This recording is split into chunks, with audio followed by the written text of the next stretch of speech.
आपलं सगळीकडचंच वजन आता लय कमी झालंय, ते परत वाढवायला लागतंय, हे सूचक विधान केलं होतं राष्ट्रवादी अजित पवार गटाचे आमदार धनंजय मुंडेंनी. तर दुसरीकडे मला जास्त काही न बोलता येणारी खाती मिळाली आहेत असं भाजपच्या आमदार पंकजा मुंडे म्हणाले. मुंडे बंधू भगिनींच्या याच विधानांमुळे सध्या राजकारणात अशी चर्चा सुरू झाली आहे की धनु भाऊ कमबॅक करणार आहेत आणि पंकजाताई बहुतेक रिटायरमेंट घेणार आहेत.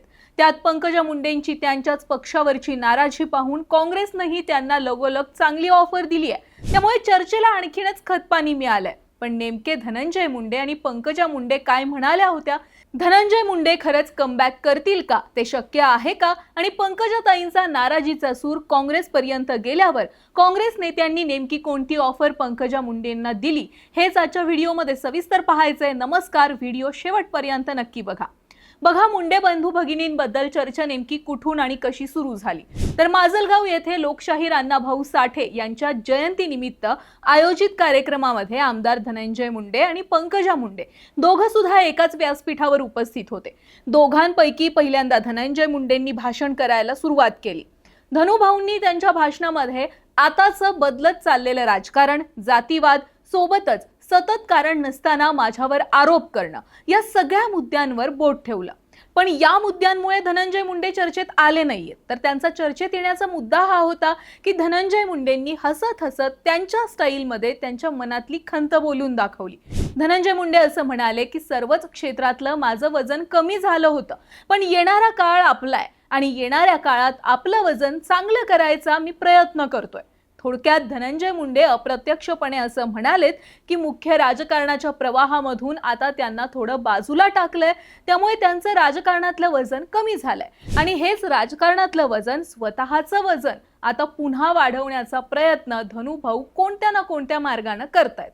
बरं, धनुभाऊंनी याच भाषणाच्या आदल्या दिवशी केलेल्या भाषणात सुद्धा थेट मंत्रिपदाबाबत खंत व्यक्त केलेली होती.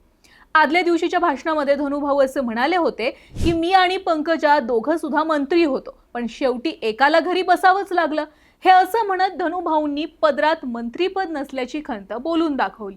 थोडक्यात धनुभाऊंच्या दोन्ही भाषणांमधून एक गोष्ट स्पष्ट दिसत होती की धनंजय मुंडेंना आता मंत्रीपदाचे वेध लागले आहेत आणि कसल्याही परिस्थितीत त्यांना मंत्रीपद पदरात पाडून घ्यायचंय. पण आता हे धनुभाऊ कसं शक्य करून दाखवणार आहेत, हा देखील मोठा प्रश्न आहे. कारण एका बाजूला त्यांचीच कथित पत्नी म्हणजे करुणा मुंडे त्यांच्यावर रोज काही ना काही आरोप करत असतात. दुसरीकडे संतोष देशमुख हत्या प्रकरणाचा अंतिम निकाल अजून सुद्धा पेंडिंग आहे. याच प्रकरणामुळे खरं तर धनुभाऊंना त्यांचं मंत्रीपद सुद्धा गमवावं लागलेलं होतं. तर तिकडे राज्याच्या मंत्रिमंडळात सुद्धा आता सध्याच्या घडीला महत्त्वाचं असं फक्त अर्थ खातं रिक्त आहे आणि हे खातं तर भाजप धनंजय मुंडेंना सहजासहजी नक्कीच देणार नाहीये. त्यामुळे इतक्यात धनुभाऊंचं पुन्हा मंत्रीपद मिळवण्याचं स्वप्न सत्यात उतरेल याची शक्यता जरा जास्तच कमी आहे.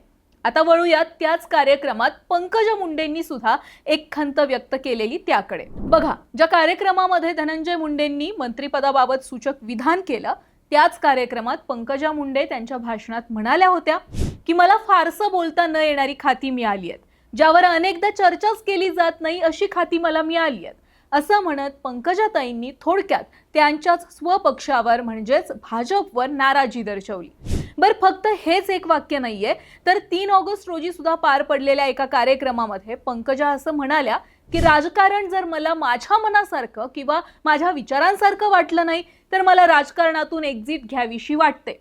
आता बघा, सलग 2 दिवस पंकजा यांनी अप्रत्यक्षपणे थेट भाजपवर नाराजी व्यक्त केल्यामुळं आणि सक्रिय राजकारणामधून निवृत्त होण्याबाबत विधान केल्यामुळे पंकजा मुंडेंच्या राजीनाम्याची चर्चा सध्या सुरू आहे. बरंच अशी पंकजांच्या राजीनाम्याची चर्चा सुरू झाली तसं काँग्रेसनं पंकजांना ऑफर सुद्धा दिली. काँग्रेसचे नेते विजय वडेट्टीवार असं म्हणाले की पंकजा मुंडेंना जर खरंच त्यांच्या पक्षातून बाहेर पडावंसं वाटत असेल तर चांगलंच आहे, त्यांनी काँग्रेसमध्ये यावं. काँग्रेस त्यांना भविष्यामध्ये महाराष्ट्राच्या पहिल्या ओबीसी महिला मुख्यमंत्री म्हणून पंकजांना संधी देईल असं विधान वडेट्टीवारांनी केलं आणि त्यानंतर पंकजांच्या भाजपमधल्या एक्झिटच्या चर्चेला आणखी खतपाणी मिळालं. पण खरंच जरी पंकजा मुंडे त्यांच्या पक्षावर नाराज असल्या, त्यांच्या मनासारखं मंत्रीपद त्यांना मिळालेलं नाही म्हणून मनातली खदगत जरी त्यांनी बोलून दाखवली असली तरी सुद्धा पंकजा सहजासहजी मंत्रीपद सोडणार नाहीयेत आणि भाजपमधून एक्झिट सुद्धा घेणार नाहीयेत एवढं नक्की आहे.